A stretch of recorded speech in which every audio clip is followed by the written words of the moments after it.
Dalam video tersebut, saya mengatakan bahawa budaya daripada seberang yang dibawa ke Malaysia ini seharusnya dihentikan. Saya tidak mengecam apa yang berlaku di Indonesia. Saya menasihati apa yang berlaku di sini. Walaupun budaya tersebut banyak boleh didapati di Indonesia, tetapi sudah ada di Malaysia dan sudah wujud di beberapa tempat ataupun taman perumahan di sini. Dan perkara itu menyanggah daripada keputusan pihak autoritas agama. Assalamualaikum warahmatullahi wabarakatuh. Salam sejahtera untuk kita semua. Salam Om Swastiastu, Namo Buddhaya, salam kebajikan, salam rahayu, salam nusantara. Halo guys, jumpa kembali bersama saya Basti Sebo.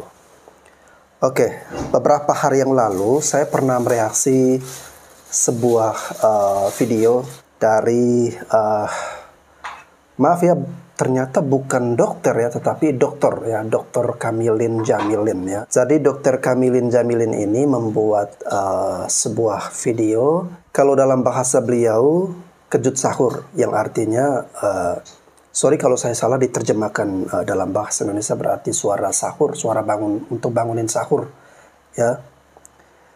Dan di sini ada video klarifikasi dari Dr. Kamilin Jamilin ini. Oke, sebelum saya tanggapi lebih jauh, saya mau mendengarkan secara full, secara lengkap klarifikasi dari Dr. Kamilin Jamilin ini. Bukan dokter, sorry, Dr.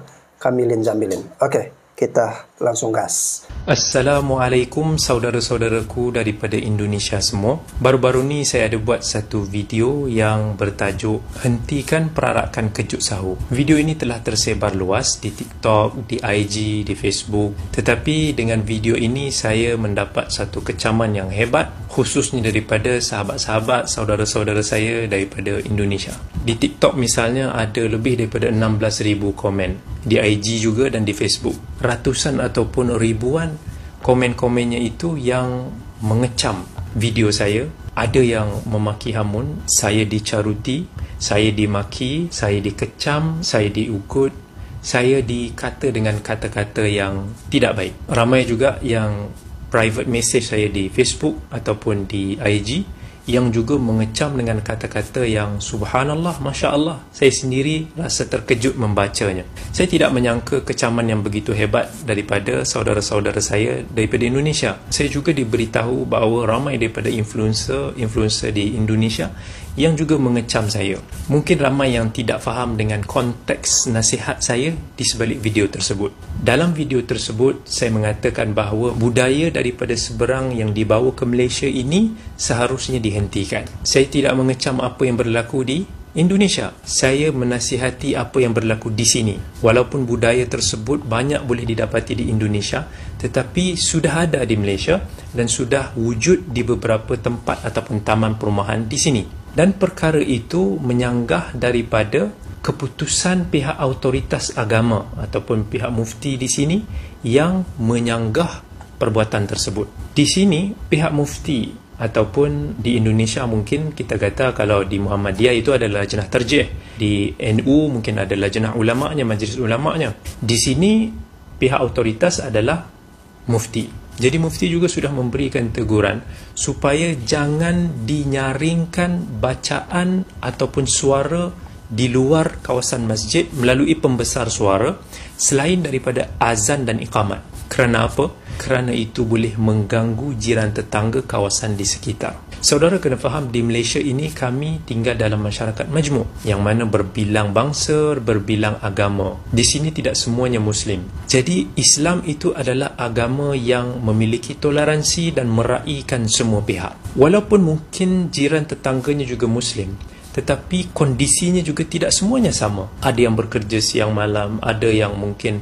tidurnya lewat, ada yang mungkin ibu yang mengandung, ada yang ada bayi-bayi yang masih kecil, ada yang pelbagai urusan yang tidak sama dengan kita. Saya pernah tinggal di hadapan surau, yang mana surau itu satu ketika dulu sering menyaringkan suara-suara kuliah ataupun ceramahnya ataupun nasyid-nasyidnya di luar surau itu atau melalui mikrofon. Saya juga pernah ada anak kecil, isteri yang sedang mengandung, menjaga baby lagi. Di siang hari pun dinyaringkan suara nasyid-nasyid, suara-suara ceramah, dan itu juga boleh mengganggu kami. Saya pulang daripada kerja dalam keadaan penat, tiba-tiba baru saja hendak tidur, kedengaran itu dan ini. Jadi akan ada di dalam kejiranan itu mereka yang begitu keadaannya. Dalam Islam, kita dituntut untuk meraihkan, memberikan perhatian walaupun kepada 2 ataupun 3 keluarga. Dikhawatiri kita ada menzalimi pihak lain, dikhawatiri kita mungkin akan melanggar ataupun mencabuli hak orang lain. Apatah lagi jika di waktu sahurnya itu dibawa budaya sedemikian yang tidak sesuai di Malaysia. Saya tidak tahu bagaimana keadaannya Indonesia. Saya tidak tahu juga jika di Indonesia mungkin sudah ada teguran-teguran ke ataupun perkara itu dilihat biasa. Nasihat saya ditujukan kepada rakyat di sini. Demi Allah, saya mengasihi saudara-saudara saya daripada Indonesia. Saya ada ramai sahabat-sahabat daripada Indonesia sejak saya belajar sampai kini. Saya juga sudah banyak kali pergi ke Indonesia dan baru sahaja pulang daripada Indonesia mungkin sebulan ataupun 2 bulan yang sudah. Saya kagum dengan akhlak-akhlak orang Indonesia yang Masya Allah pertuturannya, kelakuannya, layanannya. Subhanallah, saya begitu kagum sekali. Jadi saya begitu terkejut sekali bila menerima komentar-komentar, mesej-mesej yang mengeluarkan kata-kata yang kesat kepada diri saya. Ada yang mengatakan saya ini anjing, ada yang mengatakan saya ini bahlul, ada yang mengatakan saya ini tolol dan sebagainya. Kata-kata yang subhanallah. Kita di bulan Ramadan yang mulia, dalam agama kita dituntut untuk mengutamakan agama kita berbanding dengan adat tradisi. Jika adat tradisi itu ada menyanggah agama, kita ketepikan dahulu. Dan agama itu adalah nasihat. Tugas saya adalah untuk memberikan nasihat. Tetapi tak semua orang yang akan menerima nasihat saya dan tak semua orang yang suka. Tetapi tugasan al-amru bil ma'ruf wan nahyu 'anil munkar perlu diteruskan. Soal sama ada yang menerima ataupun yang tak menerima, itu kemudian. Kalau ada yang tidak menerima ataupun tidak bersetuju dengan apa yang saya katakan, boleh saja tidak bersetuju, tetapi tidak perlu mengucapkan kata-kata yang tidak baik. Saya tidak bercakap hanya kepada saudara-saudara di Indonesia. Benda ini juga berlaku di Malaysia. Di sini juga ramai yang berkelakuan sedemikian, yang bila kita tidak bersetuju, kita akan melabel, kita akan maki hamun, kita akan mengucapkan kata-kata yang tidak baik. Itu semua bukan daripada akhlak Islam. Khususnya kita sudah di penghujung bulan Ramadan. Tidakkah kita mengambil pengajaran, suruhan daripada Allah dan Rasul, yang mana Allah kata sesiapa yang tidak meninggalkan kata-kata yang keji ataupun tindakan yang keji ketika mereka berpuasa, Allah tidak berhajatkan ataupun Allah tidak membutuhkan kepada puasa kita semua, lapar dahaga kita semua. Bahkan dalam sebuah hadis Nabi SAW mengingatkan kepada kita, ketika kita berpuasa, janganlah kita berkata dengan kata-kata yang buruk, jangan kita memaki hamun, jangan kita mencarut, jangan kita bergaduh.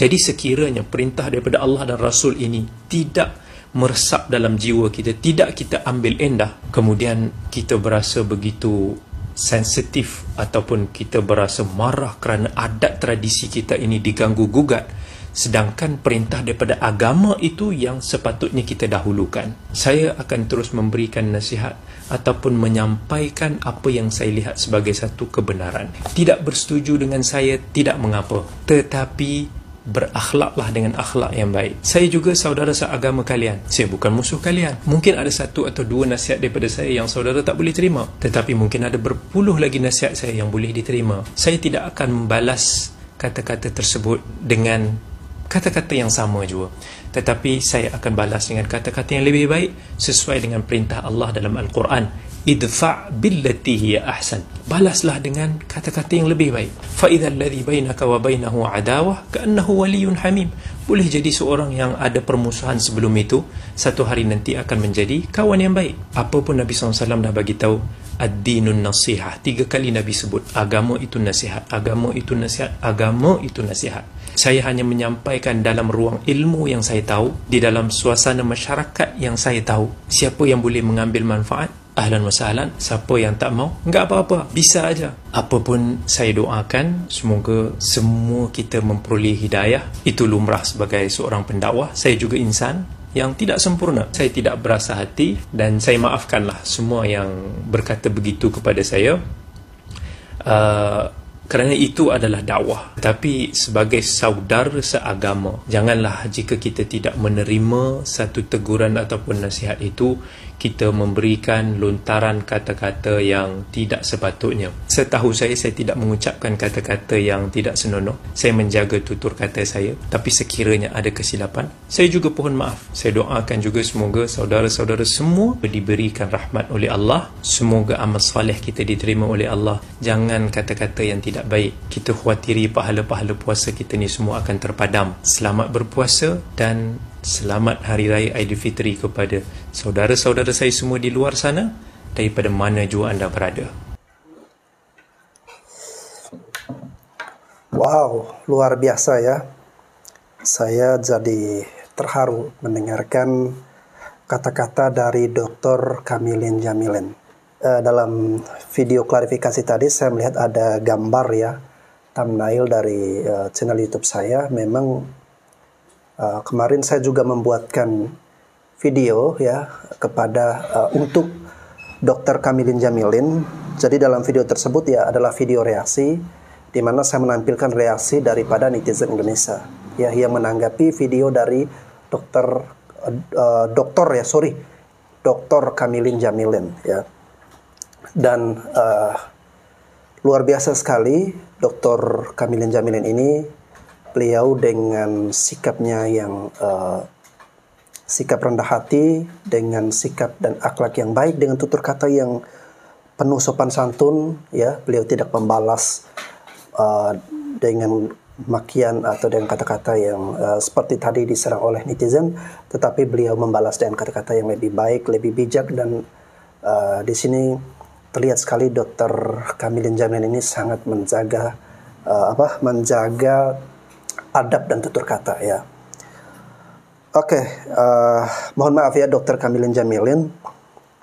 Jadi kemarin itu ada kalimat atau bahasa di mana dokter mengucapkan budaya seberang ya, dan kita tahu bahwa budaya bangun sahur atau kejut sahur yang dokter maksudkan itu adalah budaya yang memang ada di Indonesia ya. Dan meskipun dokter telah menyatakan bahwa itu bukan ditujukan kepada masyarakat Indonesia, tetapi ditujukan kepada masyarakat yang ada di Malaysia, di mana budaya itu dibawa dari seberang atau dari luar, kemudian dimasukkan ke negara Malaysia, dan dokter melarang itu, dan dokter tidak setuju dengan budaya seperti itu.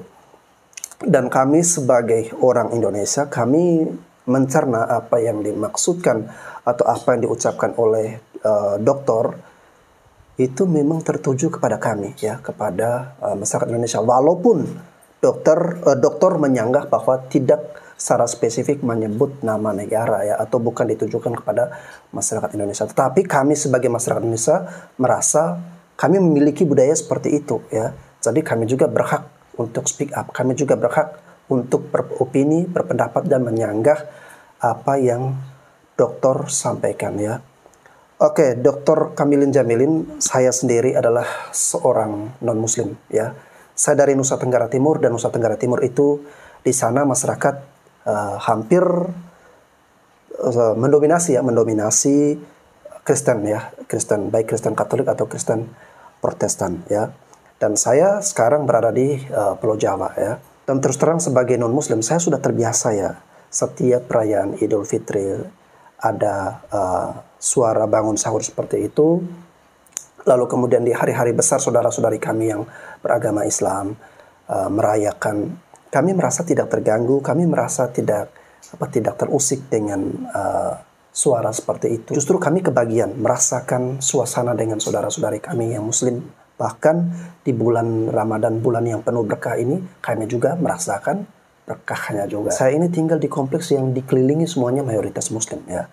Akan tapi kita membaur ya, mereka memperlakukan saya dengan sangat kekeluargaan sebagai saudara mereka ya. Jadi saya merasa diterima dengan baik di lingkungan di sini, dan bahkan tempat tinggal saya ini ya itu dekat sekali dengan masjid, dengan musola ya. Tetapi saya tidak merasa terganggu, saya merasa happy-happy saja. Akan tetapi secara keseluruhan masukan dari Dr. Kamilin Jamilin ya bisa kami terima.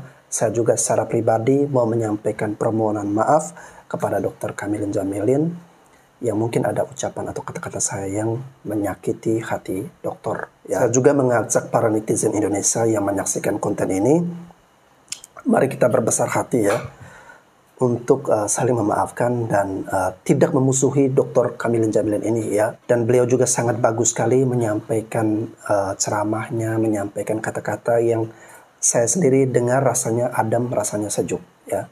Oke, terima kasih untuk Dr. Kamilin Jamilin.